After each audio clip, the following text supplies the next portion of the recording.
کوم مضامین دي چې موږ تاسو هغه د داستاني ادبیاتو په دنیا کې شاملولی شو. اول چې د ادبي ټوټه ده، که څه هم ځینې خلک د ادبي ټوټې سره مخالف دي چې ادبي ټوټه داستان کې نه راځي، اما ګڼې دغسې ادبي ټوټې دي چې یو کرکټر لري، یو شخصیت لري. مثلا پس یوه ونه یو چا په خبره راوستلې، دا ونه وایي چې خلک راشي زما میوه وخوري، کله چې میوه وڅنډي زه یې هیره شم، همغسې پاتې شم، پاڼې مې ورژېږي، نه اوبه راکوي نه دوا راکوي، زه یې هیره م، یوازې ونې ته مې انتظار دی. یوه ادبي ټوټه ده، اما ونه د یوه ژوندي کرکټر په توګه راغلې ده، نو ځکه دا موږ په داستاني ادبیاتو کې شاملولی شو. تخیل هم پکې شته او کرکټر هم پکې شته. بل چې د یونلیک دی، په یونلیک کې یا سفرنامه کې خپله موږ تاسو د یوه کرکټر رول لوبوو. د دې ځای نه تر هلمند، د دې ځای نه تر جلال آباد تاسو د خپله کیسه لیکئ. دا یو داستاني اثر دی چې ته وړاندې کوي، ځکه چې خپل سفرنامه دی بیانه کړې، پیښې دی بیانې کړې، زمان او مکان دی مشخص دی. بل ځینې یادښتونه دي، هغه یادښتونه چې موږ په هنري انداز او په خوښۍ باندې اخیستي دي، شیبې او صحنې مو پکې ثبت کړې دي، دا هم زموږ ستاسو داستاني ادبیاتو کې راځي. همدغسې ځینې خاطرې دي، په خاطرو کې هم موږ تاسې یو شخص وینو، شیبه وینو، صحنه وینو چې دا هم راځي پکې. همدغسې ناول دی، لنډه کیسه ده او رومان دی، او په همدې ډول ننداریز ادبیات هم ټول پکې یو څوک پر اولي خامده په جلا برخه کې نشو راوستی، ځکه فلم او سریال او تیاتر چې دي دا د یوې لنډې کیسې په اساس لیکل کیږي یا د یوه ناول په اساس لیکل کیږي. هغې ته سکریپټ جوړیږي، صحنې ورته جوړیږي، لوبغاړو ته ورکول کیږي. یعنی فلم او سناریو دا داسې مستقیم یو داستاني اثر نه دی چې څوک ورته وایي، دا د یو بل داستاني اثر هغه بیله شوې صحنه شوې برخه ده او استفاده ورنه کیږي. اوس راځو داستاني عناصرو ته. کله چې موږ تاسې داستاني عناصر بیانوو یا غواړو یو داستان ولیکو، لومړی کار مو کوم دی؟ تر ټولو مهم شی چې په داستان کې ډیر زیات مهم دی، هغې ته پلاټ وایي. پلاټ ته طرحه هم ویل کیږي، اسکلیټ هم ویل کیږي، لارنقشه هم ورته ویل کیږي، او تر ډیره پورې هغه خاکه ده چې موږ تاسې داستان ور باندې لیکو. فرض که موږ تاسې غواړو د یوه محصل په اړه یوه کیسه ولیکو یا یو ناول ولیکو، دا زموږ ستاسو دپاره یو پلاټ دی. پلاټ دا معنا چې دا محصل ته په هغه کې چې د کوم ولایت دی، چیرته اوسیږي، په لیلیه کې اوسیږي، په پوهنتون کې اوسیږي، په کور کې اوسیږي، یا ولې د دې ارزښت یې پیدا کړی چې لیکوال ور باندې کیسه ولیکي. د دې لپاره یو پلاټ خاکه لیکي یا خام مواد لیکي، یا په اصطلاح هغه لار نقشه ده چې تا یې براورد کړی د یوې کیسې دپاره. کله چې موږ داسې د تعمیر دپاره براورد کوو چې څومره وخت کې به بشپړېږي، څومره مواد غواړي، څه پکې په کار کیږي، همدغسې د کیسې لپاره هم یو مخکینی براورد ته پلاټ وایي یا طرحه وایي. یعنې دا معنا چې ته څو کرکټرونه پکې راوړې، لږ تر لږه څو صفحې به پکې کیږي، د کرکټرونو نومونه به دې پکې شوي، زمان به د کوم ځای، مکان به د کوم ځای، کیسه به چیرته پیلېږي، چیرته به پای ته رسیږي، او مخالف کرکټرونه به یې څوک وي.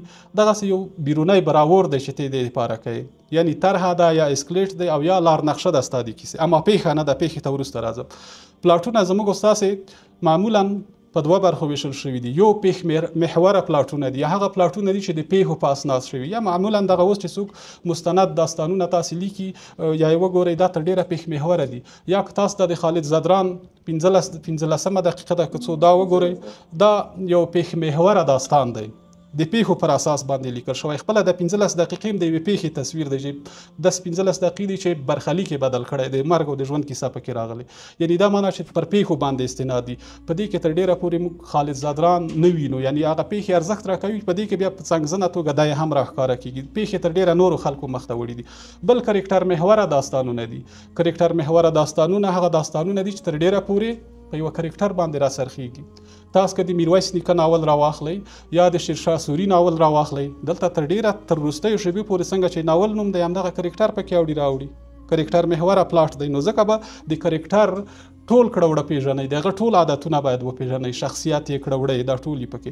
او بل دا چې په پلاټ کې ستا د داستان درې برخې معلومیږي، عروج دی، اوج دی او نزول دی. یعنې دا معنا چې پای او آخر یې، دغه مثلثي دایره باید دوران باید ستا په دې پلاټ کې مشخص شي. تر څو چې غوره او مشخص پلاټ ونه لیکو، موږ غوره داستان هم نشو لیکلی. اکثره داستانونه چې دي تصادفي نه دي لیکل شوي. بعضې خلک وایي په ذهن کې مې یوه کیسه ده، که مې وخت پیدا کړو لیکم یې، او دغه اکثره کیسې چې زموږ ستاسو په ذهن کې دي، معنا دا چې پلاټ یې زموږ سره شته او بیا بیرته رامنځته شوي دي. د پلاټ څخه وروسته چې ډېر زیات شی مهم دی، هغه پیښه ده. تر څو چې پیښه رامنځته نشي، موږ داستان نشو لیکلی. اوس مخکې ما چې د محصل کیسه وکړه چې غواړو په د محصل یو ناول یوه کیسه ولیکو، اوس پیښه څه رامنځته کیږي؟ پس که دا محصل د کور څخه راغلی، په لیلیا کې پروت دی ښوونځي ته نه ځي. فرض که د یوې خرابې ډلې سره اړیکې پیدا کړي تخریبي کارونه ترسره کوي. فرض که تصمیم یې نیولی بهر نه ځي هېواد نه تښتي او کورنۍ ورنه راخبره ده. فرض که په همغه ولایت کې یو قتل کړی په پوهنتون کې یوه پیښه رامنځته شوې، تر څو چې د دې په بطن کې دا پیښه رامنځته نه شي موږ او تاسې نه شو کولی چې داستان ولیکو. پیښې بیا په دوه ډوله دي.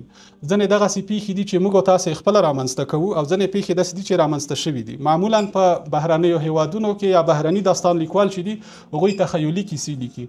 ولې موږ او تاسې تخیل ته په داستان کې پناه وړو؟ هلته چې پیښې نه کیږي، په کلونو وروسته یوه پیښه رامنځته کیږي. معمولا په اروپایي ادبیاتو کې که یو قتل وشي یوه پیښه وشي ټوله دنیا ورباندې راغونډوي. دوی مجبور دي چې تخیلي پیښې رامنځته کړي. اما افغانستان چې دی یو سوژخیز هیواد دی، هره ورځ پیښې پکې رامنځته کیږي. دلته لیکوال ډېر کم مجبوریږي چې تخیلي پیښو ته پناه یوسي. دلته واقعي پیښې موجودې دي. تاسې په دغه 100 کلنه دوره کې وګورئ، د هره چاپه یوه پیښه وه، په هره کورنۍ بمبار یوه پیښه وه. همدغسې مخالف لور ته چې دغسې و چې کورنۍ په بې سرنوشته حالت کې پرېښې وه، اولادونه یې هیر وو او د نورو دپاره یې جګړې کولې، دا یوه پیښه وه په دواړو اړخونو کې رامنځته کېدلې، په کلو په کورنیو کې. نو آیا په داسې هېواد کې به لازمه وي چې موږ تخیلي پیښو ته پناه یوسو؟ او غوره داستان هغه دی چې د اسکلیټ یا طرحه حقیقي وي، اما د رنګ او روغن دپاره، د رنګینۍ دپاره د یو څه تخیلي پیښې هم پکې استعمال شي یا د پیښې تخیلي رنګ هم پکې استعمال شي. فرض که احمد ونه وایو محمود ورته وایو. فرض که چینار کلي ته چینار ونه وایو نښتر کلی ورته وایو. دا د دې لپاره چې د هغوی هویت خوندي شي یا تر ډېره زموږ کرکټرونه که ژوندي د ستونزو سره مخامخ نه شي، یو څه تخیلي اړخ په دې کې ورکولی شو. او واقعي پیښې چې دي تر ډېره پورې که یې کټ مټ بیا راواخلو دا بیا د ژورنالیزم سبک دی او دا د ژورنالیزم کار دی چې حقیقي یې بیان کړي، د ملي ټلویزیون کار دی. اما د لیکوال کار دا دی چې هغه وپوښي، په رنګ او خوند سره یې بیان کړی شي او دغه تخیل په خپله ژبه او الفاظو کې پیاوړی کړی شي. بل د پیښې د تفکیک ځواک دی چې ډېر زیات مهم دی. ښه داستان لیکونکی هغه دی چې دا معلومه کړي چې دا پیښه په لیکلو ارزي که دا نه ارزي، کومه پیښه باید څه وخت ولیکل شي او څه ډول ولیکل شي. که دغه تفکیک دی ودرلوده ته بیا ښه داستان لیکلی شي. او تر دې ښه داستان هغه دی چې د خیال او واقعیت یوه ګډوله وي، یعنی دا معنا چې هم تاریخي امانت وساتي او هم تر ډېره پورې تخیل ته پناه یوسي. فرض که همدا اوس موږ او تاسې د احمدشاه بابا په اړه یو ناول لیکو، هیڅ امکان نه لري چې موږ د تخیل ته پناه یونیسو. هغه برخې چې د احمدشاه بابا د ژوند، د تاریخ، د سیاست او د مبارزې په اړه راخلو دا به زموږ حقیقي خاوي. اما د دې ګډوله پیښې بل اړخ چې دی هغه تخیلي دي، ځکه دا د احمدشاه بابا پورتریت چې موږ وینو، عکس چې وینو، دا خیالي دی. د هغې ژوند او شخصیت او خبرې اترې مکالمې چې انځوروو طبیعي ده چې دا به خیالي راخلو، نو هم به خیالي اړخ راخلو او هم به حقیقي اړخ راخلو. خصوصا په افغانستان کې د داستان لیکونکو لپاره ډیر زیات خام مواد موجود دي. زموږ لرغوني کیسې، د ژوند کیسې، د روسانو نه راپاتې کیسې، د امریکایانو د اشغال نه راپاتې کیسې او په اوس وخت کې راپاتې کیسې چې موږ تاسو ته هره ورځ مخې ته راځي. دا کیسه ده چې موږ تاسو باید تفکیک کو او ویې لیکلی شو. او که تفکیک نه کو او هر څه ولیکو بیا فکر کوم چې داستانونه مو ډیر کامیاب نه دي. بل اړخ چې په دې برخه کې ډیر زیات مهم دی هغه زمان دی. زمان یا ټایم چې خپله د کیسې نوم دی دا ډیر زیات مهم دی. حتی په قرآن کریم کې چې خدای تعالی په والعصر باندې قسم خوړلی یاد کړی دی په زمانه باندې، معنا دا چې زمانه د لاس مه ورکوه. دلته هر کرکټر ته یا هر بنده ته وایي چې دا ټایم دی درته مهم دی. دلته لیکوال ته هم همدغه وایي چې د زمان څخه سمه استفاده وکړه. څه چې په زمان کې پېښ شوي دي هغه رابرسېره کړه، ویې وایه. د زمان سره باید ظلم ونه کړي.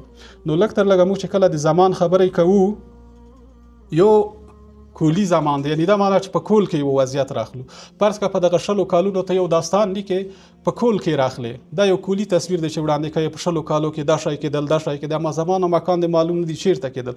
ښه دا ده چې همدغه 100 کلنې پیښې د یوه کلي په یوه کلي کې هم، حتی په یوه کورنۍ باندې، په یوه کورنۍ کې هم په یوه مجاهد باندې راوښایي چې د ژوند څنګه تېرېدی په د 100 کالونو کې. دا جزوي دی چې بیان کړل، جز بیا د کول استازی دی، کول ښه تصویرولی شي.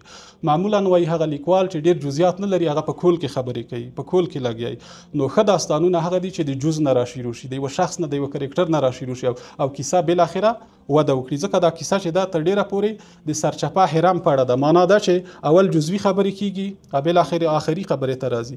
او د دې برعکس خبر چې دی د سرچپه هرم بڼه لري چې اول اصلي خبرې راځي او آخر کې جزئیات راځي.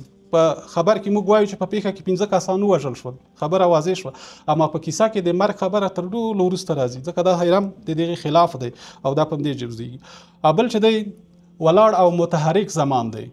ځینې دغسې خلک چې د زمان سره روان نه وي، روان نشي ورسره تللی. مثلا تا یوه کیسه شروع کړې چې یوه برخه د کابل کې ده، یوه برخه د کندهار کې ده، یوه برخه د پېښور کې ده. په دغه دریو مکانونو کې ستا کیسه واقع ده. کابل کې ته یې ښه انځوروې، اما کله چې خبره کندهار ته لاړه شي نو بیا فکر کوي چې هر څه زه وایم هغه به لوستونکی راسره مني. وایي نه، ته زحمت وباسه، کندهار ته هم تشریف یوسه، دا زمان هلته هم وپېژنه چې وخت د ده هغلته څنګه تېرېده، په پېښور کې څنګه تېرېده. یعنې دا معنا چې د وخت سره ته هم متحرک شه، وګرځه ورسره، او وخت باید تا ونه ګرځوي. ښه کرکټرونه، ښه داستان لیکوال هغه دي چې وخت وڅرخوي، او که وخت دی وڅرخوي موږ او تاسو هغې ته بیا ګوډاګی وایو. یعنی ګوډاګی باید ورنه جوړ نه وي د هغې سړي نه، باید د وخت سره با مسؤلیته کار وکړي، ترسره یې کړی شي. بل اړخ چې په داستان کې ډېر زیات مهم دی هغې ته مکان وایي. مکان ځای، هغه سیمه چې پیښه پکې رامنځته شوې ده، هغه ځای چې لیکوال پکې وده کړې ده. مثلا یو د مکان بیا موږ په دریو برخو ویشو. یو د راوي مکان دی. راوي هغه څوک چې داستان یې روایت کړی دی، چې دی چیرته اوسېدلی دی، څنګه سیمه یې کړې ده، دا مجبور یې چې ته روایت کړي. بل د کرکټر مکان دی. کرکټر هغه شخص چې وروسته هم ورته راځم چې دا داستان یې لوبولی دی، د هغې ځای کوم ځای. بل د پیښې مکان دی. پیښه دا معنا چې دا پیښه په کوم ځای کې رامنځته شوې ده، نو ته مجبور یې چې دا مکان په بشپړ ډول وپېژنې، ځای په بشپړ ډول وپېژنې، بیا هنري کیسه ورباندې ولیکلی شي. نو ځکه که ته مکان ونه پېژنې نشي پېژندلی. حتی غربي لیکوالان چې دي که دوی د سوالګر په اړه کیسه لیکي، دوی ته وایي ته لاړ شه یو څو ساعته د سوالګر په توګه هلته کښېنه، چې دا سوالګري څومره سخت کار دی. حتی که ته د یوه مجاهد او سرتیري په اړه کیسه لیکي چې په دې ټاور کې د شپې پیره څنګه سخته ده، ته تر هغو دا کیسه نشي لیکلی چې یو 2 ساعته دا تجربه خپله هلته ونه کړې. ته کښېنه په دې ټاور کې، ته په یوه چک پاینټ کې یو ساعت ودرېږه چې دا شېبې څومره په تا سختې تېرېږي. له هغې وروسته یې د ژوند کیسه یا د په اړه یو داستان په ډېر ښه ډول ته لیکلی شي. او دغه مکان که ته تجربه نه کړې، هم د راوي مکان، هم د کرکټر مکان، او هم د پیښې مکان، نو فکر کوم بیا ستا کیسه افسانې ته پاتې کېږي. موږ چې کله کله کیسو ته افسانې وایو، دا په افسانو سر دی. افسانې په حقیقت کې همغه شی دی چې زمان او مکان یې معلوم نه وي، کرکټر یې ډېر طبیعي فطري نه وي، تر ډېره پورې تخیلي وي، یا تر ډېره پورې موږ چې تخیل سره ضد لرو یا تخیل مو نه خوښېږي، علت یې دا دی چې موږ د کیسو سره بې مسؤلیته کار کړی او مسؤلیت یې موږ په غاړه نه دی اخیستی. دا باید وپېژنو. بل شی چې ډېر زیات مهم دی په داستان کې د عناصرو څخه هغه کرکټر دی. کرکټر ته څو نمونه ورکړل شوي دي: شخصیت، اتل، قهرمان، یا تر ډېره پورې پرسوناژ هم ورته وایي. پرسونل په یوه اداره کې موږ هغه کسانو ته وایو چې د ادارې کارونه مخته وړي. پرسوناژ په داستان کې همغه کرکټرونه دي چې داستان ورسره مخته ځي او داستان ترسره کوي. نو ځکه کرکټرونه هغه کسان دي یا هغه شخصیتونه دي چې داستان عرابه څرخوي، یا تر ډېره پورې کرکټر هغه شخص دی په داستان کې چې پیښه ترسره کوي یا پیښې ورباندې راڅرخېږي. معمولا کرکټرونه موږ تاسې په دوه ډلو باندې ویشو، چې یو ته اصلي کرکټر وایو او بل ته فرعي کرکټر وایو. اصلي کرکټر هغه شخص دی چې په حقیقت کې د واده زوم دی یا تر ډېره پورې شا دی، یا کرکټر هغه شخص دی چې د کیسې د پیل نه تر اخره پورې موجود وي، او که چېرته په داستان کې دا حذف شو یا له منځه لاړو، داستان ورسره بې خونده کېږي. او فرعي کرکټرونه یا مرستیال کرکټرونه هغه دي چې د اصلي کرکټر سره د پیښو په تمثیل او وړاندې کولو کې مرسته کوي، او که د داستان نه حذف هم شي داستان کې کوم خلل نه راځي. یا تر ډېره پورې که بیا هم هغه د واده او د ورا مسله یاده کړو، یو په واده کې شا یا زوم دی او 2 کسان چې څنګ ته روان دي د شابالا په نامه یا د مرستیالانو په نامه، دا د فرعي کرکټرونه دي. په دې واده کې هم ځینې دغسې صحنې راځي چې زوم هلته ننوتی شي او دوی ته وایي چې شاباس ته بهر ودرېږه، دته اجازه نه. نو فرعي کرکټرونه د پیښو مرستندویان دي اما مهم نه دي. په کیسه کې بیا یو وي، اما په ناول کې یا په رومان کې یا په نورو کې بیا تعدد مومي. اما اصلي کرکټر په هر ځای کې یو وي، یو قهرمان دي چې موږ تاسو د فلم اتل یا قهرمان ورته وایو. داستان لیکونکي ته مهم شی دی، مهم دا ده چې د کرکټر فرهنګي څېره وپېژني. که ته د یوه ډاکټر کیسه لیکې، د ډاکټر لباس په افغانستان کې څنګه، یا مثلا د یوه دینی عالم د ژوند کیسه لیکې، د ده فرهنګي څېره باید وپېژنې. موږ تاسو چې د رحمان بابا، د حمید بابا، د احمد شاه بابا، میرویس خان نیکه د انځورونه اوس په کتابونو کې لرو، دا تر ډېره د فرهنګي ایډیالوژۍ یا د فرهنګي جغرافیې په اساس تصویر شوي. دې ته پورټریټونه وایي. موږ خیال کړی چې ممکن رحمان بابا دغسې یو څېره به یې درلوده، بیا هم تخیلي د هغې یو تصویر کښلی دی. نو تاسې ټولو کرکټرونو ته باید دغسې څېره وکښئ، د ظاهري جامې او د کړنو. یا دغه د احمد شاه بابا یو عکس چې تاسې ګورئ، یا په هند کې چې ځینو فلمونه زموږ په تاریخي مشاهیرو باندې یاد شوي چې ناسم یې تصویر کړي. علت یې دا دی چې زموږ د فرهنګي جغرافیې سره دوی اشنایي نه لري، په ناسم ډول یې دا انځور کړي. علت یې هم دا دی چې ټکرونه یې رامنځته کړي دي. نو ځکه د کرکټر فرهنګي څېره کې د هغه ژبه، ګړدود او لهجه دا ټول مهم دي. داسې نشي چې په څېره کې د انځور کړی یو کلیوال سړی او دلته راځي په اصطلاح د یوه سیاستوال په ژبه غږېږي، یا یو کلیوال سړی او په انځور کې د هغې نیکټایي او دریشي انځور کړي، فکر کوي چې په اروپا کې اوسېږي. د هر چاپېریال فرهنګي څېره باید پکې تصویر شي. بل د کرکټر د پېژندنې ارواپوهنه ده. که ته د یوه مجرم په اړه کیسه لیکې، د یوه غله په اړه کیسه لیکې، دا د غله په نبض باندې باید ته پوه شې، یا د جنایي تخنیک یا کریمینل تخنیک په اساس باندې د ده په د څېره او کړه وړه او روان باندې ته وپوهېږې. یعنې دلته تر ډېره پورې کیسه لیکوال د یوه څارنوال په توګه هم چلند کولی شي، چې دا ډېر مهم دي. بل د پلاټ پیښې ته سفر دی، لکه مخکې مې چې یاده کړه. کرکټر تا سره د پیښې په ټولو اړخونو کې ملګری دی، ستا د سفر ملګری دی. دا باید آزاد پرېږدې، ته یې غلام نه کړې. یعنې دا معنا چې د راوي یا کیسه لیکونکی خپل نظر په هغې باندې ونه تپي، دا په طبیعي ډول پرېږدي چې وغوړېږي. که ته د یوه ماشوم کیسه لیکې، مثلا د یو کلنۍ نه تر 10 کلنۍ پورې، د دې 10 کلنۍ پورې چې ټول تفاوتونه یې د په ژوند او په جغرافیا په سیمه کې راځي، دا باید د په کرکټر کې رانځور شي. او که داسې دې ونه کړل، په اصطلاح ستا ماشیني چرګوړی ورنه جوړ کړه چې کرکټر دې تولید کړه، وده یې کوه، دا په اصطلاح ستا ګوډاګی شو یا ستا ویان شو. کرکټر باید په طبیعي ډول وغوړېږي. ټول هغه ټولنیز عوامل چې د اشخاصو پر ژوند اغېزناک دي، تاثیر ورباندې لري، د کرکټر په ژوند کې دا هم باید راڅرګند شي او دا په انځوریز ډول راڅرګند شي. ښه داستان لیکونکي تر ډېره پورې ښه پرسوناژ یا کرکټر کښنه یا د کرکټر د انکشاف مرحله طی کوي. بل اړخ چې ډېر زیات مهم دی، مکالمه ده. په داستان کې ټولې خبرې لیکوال یا راوي نشي لیکلی چې داسې وشول بیا داسې وشول. په ځینو برخو کې باید صحنې پرېښودل شي چې همغه کرکټرونه یو د بل سره خبرې وکړي، ډیالوګ ترسره کړي، مکالمه ترسره کړي، خبرې ترسره کړي. هغه دا وویل، دا وویل، هغه دا ورسره مطرح کړ. دا د دې سبب کېږي چې یوه اړتیا رامنځته شي او اړتیا په خپلو کې حل کړي. او بل لږ تر لږه د دوی ژبه څرګنده شي، لهجه څرګنده شي، ځکه چې په مکالمه کې د هر چا خپله ژبه راخیستل کېږي. یو نظامي کس ممکن ډېر جدي هغه په جدیت خبرې راواخیستل شي، یو عالم ډېر نرم وغږېږي، همدغسې یو سیاستوال ډېر لغت پردازي پکې وکړي. دا د دوی ژبه ده چې باید راواخیستل شي او مطرح شي. بل تر ډېره پورې محدودیت دی د مکالمو. دغسې هم نشي چې تر آخره پورې ټول د دوی پر غاړه ور واچوي او مکالمې بس چې وایي چې دوی څه خبره کوي همغه صحیح ده. نه، په ځینو ځایونو کې باید داستان لیکوال او راوي خپله هم مداخله وکړي، یوه بله صحنه راواخلي، لوستونکو ته یې وړاندې کړي. او مکالمې تر ډېره پورې په ننداریزو ادبیاتو کې کارېږي. که ته یو فلم یو داستان راخلې غواړې په ناول یې بدل کړي، دا په مکالمو باندې کېږي. هغې ته وایي چې ته به دا وایې، بیا به ته دا ځواب ورکوې، بیا دا د هغې نه ډرامه جوړېږي، فلم او سینما او سریال ورنه جوړېږي. نو ځکه د مکالمو ایډیټران په ځینو داستانونو کې جړا وي، یعنې د مکالمو متخصص دی چې دا مکالمه په کوم ځای کې دا خبره کرکټر وکړي او په کوم ځای کې زه وکړم، چې دا تشخیص هم مهم دی، باید ترسره شي. بل اړخ چې په داستان کې ډېر زیات مهم دی، هغې ته منظره وایي. حتی ځینې کره کتونکي وایي چې داستان باید محسوس شي، ونه لوستل شي. داستان باید په یو چا باندې وکتل شي، بلکې ونه لوستل شي. او دا هغه وخت لوستلی شي چې لږ تر لږه یوه منظره پکې وکښاږي. که زه اوس تا ته وایم چې ته د کوم کلي یې، مثلا وایي چې زه د فلاني کلي، زه تا ته وایم د خپل کلي انځور راته وړاندې کړه. ته وایي چې غرونه دي، خټین کلي دي پکې، سیند پکې روان دی، ویالې دي پکې، اوبه دي پکې. لږ تر لږه ستا دغه منظره کې ما ستا کلی ولیده. نو ځکه د داستان لیکونکي نه تمه دا کېږي چې هره منظره وړاندې کوې، دا باید په خلکو وګوري، او ستا الفاظ باید دومره قوت ولري چې خلک سترګې پټې کړي او ذهنا ستا په همغه مکان کې په همغه منظره کې شي. او که دغه منظره دې ورنه کړه خپل داستان ته، بیا یې معنا دا ده چې په حقیقت کې تا یو وچ کلک راپور، یو ژورنالیستیک شی په خلکو لوستی. منظرې موږ په 3 ډوله ویشو. یو طبیعي مناظر دي، لکه غرونه، باغونه، ځنګلونه، سیمې، هغه چې د صنعت او د انسان لاسنۍ پکې ویل شوی. بل ذهني منظره ده. ذهني منظره همغه ستا د پریشانۍ حالت، ستا د خفګان حالت، د یوه مین حالت، د یوه ناکام حالت، د یوه زنداني حالت، د یوه یتیم حالت، چې دا په ذهن کې د دې څنګه تیریږي. ځکه خدای تعالی تا ته همدا وړتیا درکړې چې د ذهن تصویر کې ورننوځې د هغې حالت ته، دا اضطراب او پریشاني یې تصویر کړي. بل خپله د کیسې منظره ده.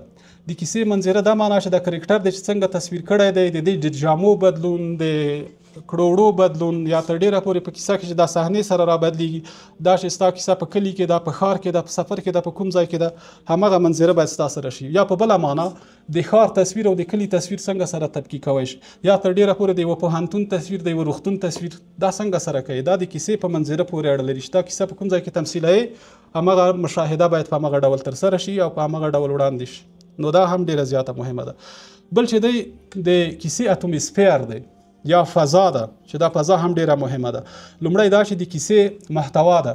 ته که یوه دیني کیسه وړاندې کوې، د دیني ارزښتونو په اړه یوه کیسه وړاندې کوې، یا حماسي او جهادي کیسه وړاندې کوې، د کیسې په اټوموسفیر کې باید ستا ټول کرکټرونه د همغه نظریې خاوندان وي او په خپلو نظریاتو باندې باور ولري. هسې نشي چې خپله ته باور نه ور باندې لرې او اتموسفیر یا فضا د خیالي جوړه کړي چې دا تر ډېره پورې لکه هغه په ځینو فلمونو کې چې د وریځو مصنوي باران وریځې جوړېږي دا طبیعي نه یا خوند لذت نه لري. او بل چې دا کیسه او روایت دی.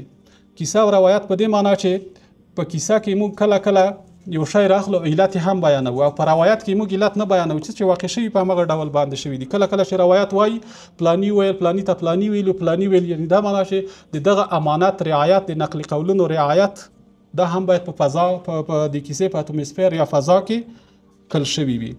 بل هم چې دی په داستاني عناصرو کې د روایت سبک دی. د روایت سبک دا معنا چې کله کله لیکوال جلا سبک لري، ځانګړی سبک لري. تاسو کې د نسیم حجازي داستانونه ولولئ، لیکوال یو ځانګړی جلا سبک لري، یو تاریخي سبک لري. یا تر ډیره پورې د ایډیالوژي معلومولی شي چې لیکوال د تیر اسلامي پرتم یو خواخوږی لیکوال دی یا تر ډیره یو مسلمان لیکوال دی. نو دلته معلومیږي چې د سبک تاته څرګند دی. معمولا دی هغه کیسې راخلي چې د سبک سره جوړي. د په لیکنه کې به یو هم دغه ډرامه کیسه یا داستان یا تاریخي ناول روانخلی چې د مسلمانانو ته د یو پخواني زوال پیغام ورنکړی شي. یا تر ډیره پورې ایرانی لیکوال دی امیر عشري، دغه کیسې تر ډیره مبتذلې کیسې دي، تخیلي او دغسې کیسې پکې راغلي چې ځوانان په اصطلاح انحراف او بېلارۍ ته رابولي. د لیکوال سبک دی. کله کله باید ته کرکټرونه په دې ملامت نه کړي، یعنی دا معنا چې لیکوال غلام کړي او خپله کیسه یې ورباندې بیان کړې ده. بل چې دی د کیسې سبک دی. د کیسې سبک نه معنا دا ده چې داستاني سبک یې رعایت کړی که نه دی رعایت کړی. دا معنا لکه مخکې مې چې اشارې درته وکړې د کرکټر ژبه اصول او منظرې دا شان یې رعایت کړي که نه دی رعایت کړي. یا د کیسې سبک خو بیرته تحقیقي راپور ته نه دی اوښتی، ژورنالیستیک راپور ته نه دی اوښتی. دا مهمه ده. بل پیښو ته ژمنتیا ده. هر پیښه چې ته په داستان کې رامنځته کوې په نیمایي کې به یې نه پرېږدې. څه دی چې پیل کړه هغه به پای ته رسوي. لکه څنګه چې د عمومي داستان پیل او اوج او پای دی، همدغسې وړې څانګې هم په داستان کې پیل او اوج او پای لري. یعنی یوه کیسه یوه پیښه چې رامنځته کوې ته راشئ پای ته به یې هم رسوي. په نیمګړي کې حالت کې به یې نه پرېښودې. ولې به یې نه پرېږدې؟ ځکه چې دا لوستونکی ازاروي، لوستونکی ورسره خسته کېږي. بل چې دی د لوستونکي سبک دی.